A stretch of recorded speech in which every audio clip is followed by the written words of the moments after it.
بالنظرية الثانية سوف ترون أن هذه الجنة وهذه النار أساسا خلاف العقل.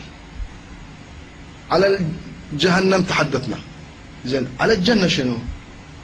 على الجنة ما حكينا، مو المعاد عنده جنة ونار، احنا فقط ذكرنا الإشكال على جهنم.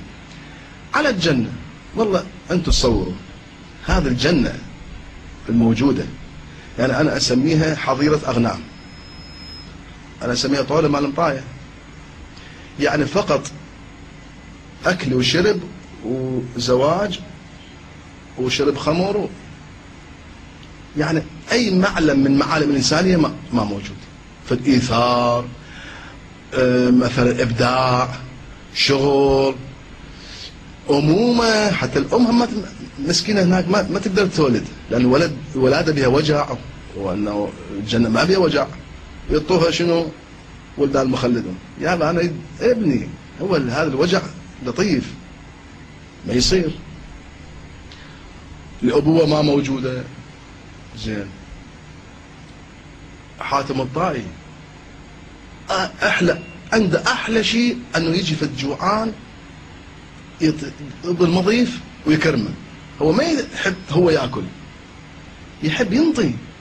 أحلى شيء عنده واحد جوعان ويجي المضيفة، يا أبا حاتم الطائي قاعد كلهم زناقين هناك، ما اكو فقير ولا اكو جوعان، هذا هيك.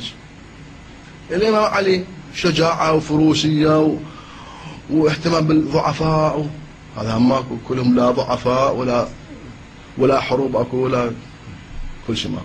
زين احنا المؤلفين الفنانين الابداع الرسام كلهم رسامين، كلهم عندهم قدرة على الرسم، بعد هيك هذا يقعد.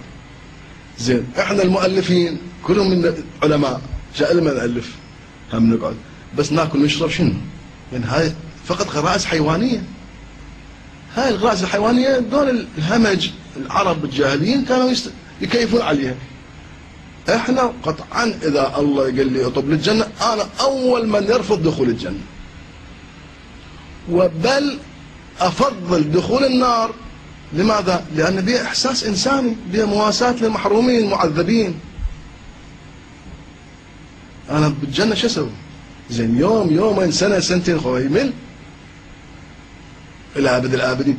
يعني هذا الفلاح اللذة، الفلاح اللي هو يزرع يتعب يحصد، هذه انت اذا مجربين، اذا انت تزرع شجرة رمان وانت تقطف هاي الرمانة بعد 5 سنوات، ألذ عندك من كل شيء، مو تروح تشتري رمان من السوق.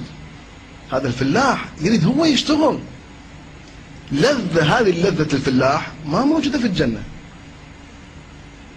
لذة الإيثار ما موجودة في الجنة. على كل، فهذه الجنة إذن والتصوير بالقرآن موجودة. يعني صدق يعني واحد